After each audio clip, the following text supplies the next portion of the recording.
नमस्कार जय हिंद साथियों। भारत दुनिया का सबसे बड़ा लोकतंत्र है और आज कई राज्यों के चुनाव परिणाम आए हैं। आपने देखा तमिलनाडु में कितना बड़ा बदलाव हुआ।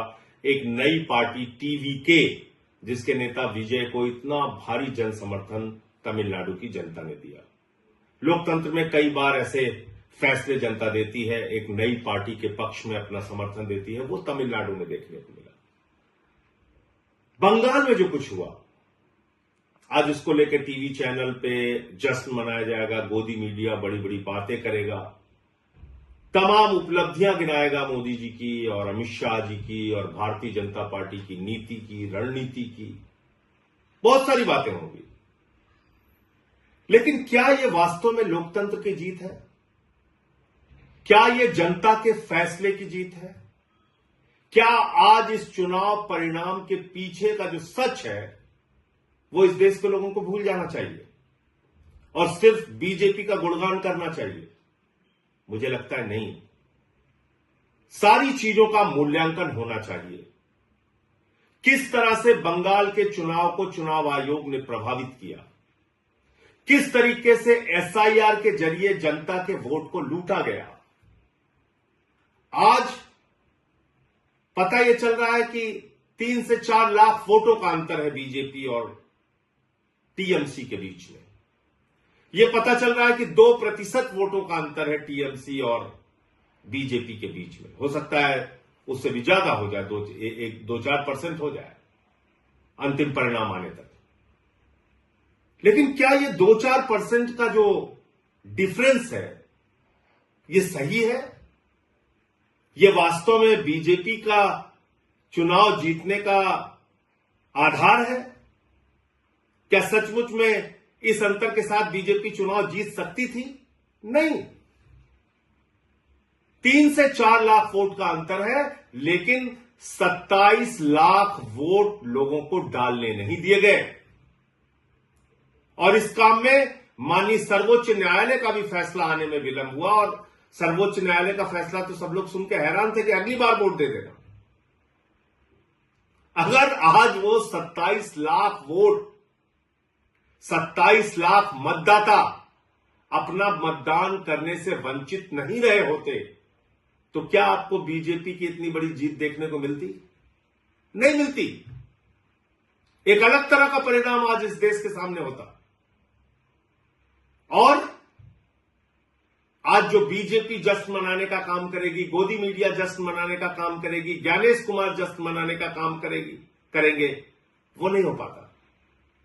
लेकिन दुर्भाग्य से एसआईआर के जरिए लाखों मतदाता, 27 लाख मतदाताओं को वोट के अधिकार से वंचित कर दिया गया। तो ये जो बंगाल की जीत है भारतीय जनता पार्टी की, दरअसल ये लूट तंत्र की जीत है, लोकतंत्र की जीत नहीं है।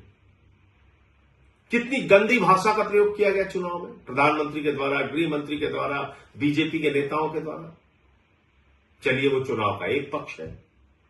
किस तरह से वहां पे केंद्रीय सुरक्षा बलों का इस्तेमाल किया गया, लगभग 2.5 लाख सुरक्षा बलों का वहां पर इन्फोर्समेंट किया गया, डिप्लॉयमेंट किया गया।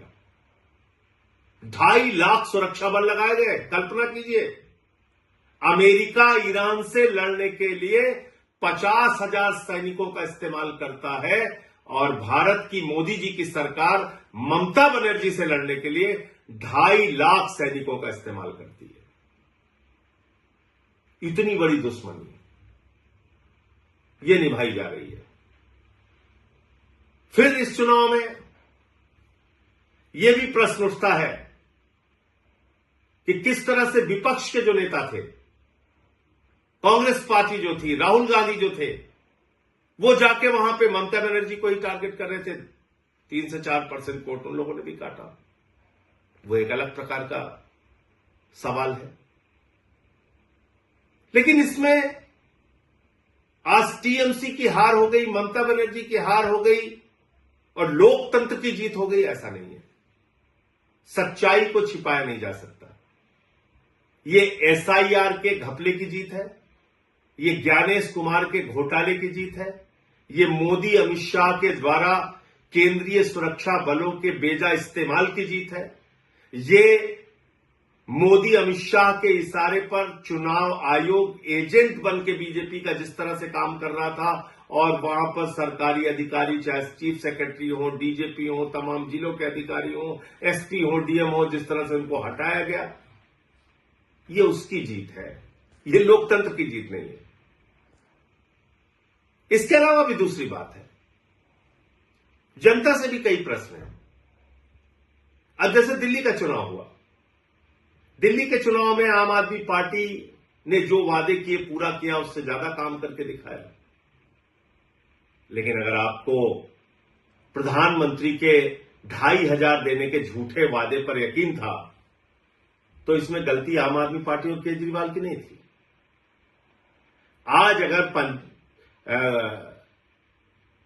बंगाल के चुनाव में, पंजाब के चुनाव में या दूसरे राज्यों के चुनाव में भारतीय जनता पार्टी जाती है, झूठे वादे करती है, उत्तर प्रदेश के चुनाव में, और उसका मूल्यांकन किए बगैर अगर आप उसको वोट करते हैं, तो इसमें उन पार्टियों की गलती नहीं है। हमको भी अपने बारे में सोचना पड़ेगा। पंजाब में हमारी सरकार ने जो वादा किया उससे ज्यादा काम किया, दिल्ली में हमने जो वादा किया उससे ज्यादा काम किया, लेकिन मोदी जी झाल मुड़ी खा के चुनाव जीत रहे हैं, झूठे वादे करके चुनाव जीत रहे, कह रहे 3,000 रुपए देंगे। दिल्ली में महिलाओं को 2,500 नहीं दिया, बंगाल में जाके कह रहे 3,000 रुपए देंगे। उनकी नफरत की राजनीति पे अगर आपको गुस्सा नहीं आता, अगर 993 रुपए सिलेंडर का दाम बढ़ जाता है उस पर गुस्सा नहीं आता, चुनाव ठीक खत्म होता है उसके तुरंत बाद, और हम लोग कह रहे थे कि निश्चित रूप से गैस के दाम बढ़ेंगे, 261 रुपए 5 किलो के सिलेंडर का दाम बढ़ गया, अब पेट्रोल डीजल के भी दाम बढ़ेंगे। लेकिन अगर इन सब बातों से जनता को कोई फर्क नहीं पड़ता, तो भारतीय जनता पार्टी को क्यों फर्क पड़ेगा?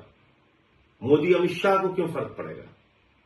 वो तो अपना ये लूट तंत्र का खेल चलाएंगे और जैसे चाहेंगे देश में महंगाई बढ़ाएंगे, जैसे चाहेंगे पूंजीपतियों को बढ़ावा देंगे, जैसे चाहेंगे सरकारी तंत्र का दुरुपयोग करेंगे, जो उन्होंने बंगाल में किया। ईडी का दुरुपयोग किया, सीबीआई का दुरुपयोग किया, चुनाव आयोग का दुरुपयोग किया, हजारों करोड़ रुपए पानी की तरह बहाए, अधिकारियों की ट्रांसफर पोस्टिंग सस्पेंशन किया, 2.5 लाख वहां पे केंद्रीय सुरक्षा बल लगाए, चुनाव का माहौल बिगाड़ा, जो कुछ भी वो कर सकते थे उन्होंने किया, और बंगाल में बीजेपी आज चुनाव जीत गई। लेकिन याद रखिएगा, उड़ीसा की हालत अभी आपने देखा होगा, जीतू मुंडा की तस्वीर देखी होगी, किस तरह से वो अपने बहन के कंकाल को अपने कंधे पे लेके डबल इंजन की सरकार में बैंक जाते हैं 20,000 रुपए पाने के लिए। बंगाल में भी अभी आ गए। जो नफरत की राजनीति पूरे देश में बीजेपी कर रही है, अब उसकी शुरुआत बंगाल में भी होगी।